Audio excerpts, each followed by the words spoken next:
Hello everyone, good day, no? Today I will going to show you how to register, no, to QuickBooks Online for free, okay? So all you have to do first is to look for the website or search any search engine na pwede nyo gamitin, no? Search for QuickBooks Online and click this, the first link or any link, no? Any recommended keywords can lead you to the website. Okay, uh, next is mapupunta ka dito sa website niya. Okay, so you can click this free 30-day trial na button. Okay, so after that, pag kiniklik nyo na, alright, so mapupunta kayo dito sa page na ito or sa ibaba niya na actually ito na page. Alright, so pag na-lead na kayo dito sa page na ito, you just click here, no, the start a free 30-day trial. Okay, so pag na-click mo yung start a free 30-day trial, okay, so mapupunta kayo sa page na ito. So all you have to do is to click this free trial, no, with free for 30 days. Okay, after clicking this, click nyo itong continue, confirm and continue kasi nga zero charge yun siya, no, walang charge yan. Okay, so next is ito, mapupunta ka dito agad sa kumaga, all you have to do is to fill in all the important details here para makakreate ka ng account. Okay, ilagay mo yung email mo na gusto mong i-registered, first name, last name, and your kumbaga gusto mo na password. Okay, yung password na nire-require niya is kailangan may isa at least uh, 8 characters, no? 8 characters or more na merong big letter, right? May small letter and may special characters and number. Yun.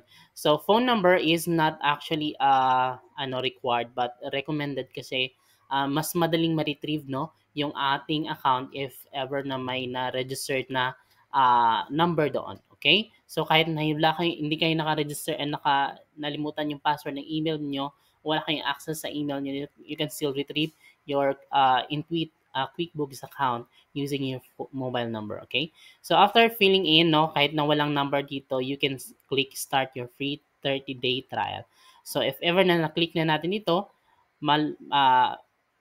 you are already in kumbaga Intuit QuickBooks Online platform. Okay, so na successfully registered na yung account natin. Okay, all you have to do is click the get started. Okay, next, pag na-click yun na itong get started, okay, mapupunta kayo dito, you have to fill in, no, or input kung ano yung pangalan ng business nyo. If wala pa kayong business now, you can put your name here. Okay, then click the next button. Okay, when clicking the next button, dito kayo mapupunta. Okay, all you have to do is to put the industry, kung ano yung service na ipoprovide nyo. Alright, so ano bang type of business, no, yung inyo, no, business structure, ano yung structure ng business nyo, sole proprietorship ba or sole trader, ano ba, partnership, corporate, ano ba. So depende sa inyo. I suggest na sole trader na lang yung piliin nyo. Then click the next button. Okay? After clicking the next button, malalagay naman kayo dito. So magpipila ka dito, no, kung anong rule mo as dito sa QuickBooks Online. Alright? Then click how many employees meron ka. Okay? In my case, I choose 2 to 5 para at least, no, yung feature is medyo marami. Pwedeng gamitin ng marami. Okay? Then click the next button. Okay? So after clicking the next button, mapupunta kayo rito. Okay? You can click any of this button actually. Then, for example, let's click this to this first. Then, after clicking that, mapupunta tayo dito. Then, if you have a bank account or any QuickBooks, any account, no, na pwede nyong gusto nyong i-reconcile using your QuickBooks account, then click here. Then, if wala, you can click skip for now, okay, para mas mabilis, okay? So, next, mapupunta naman kayo dito, then just click this skip for now, no? Skip for now, okay?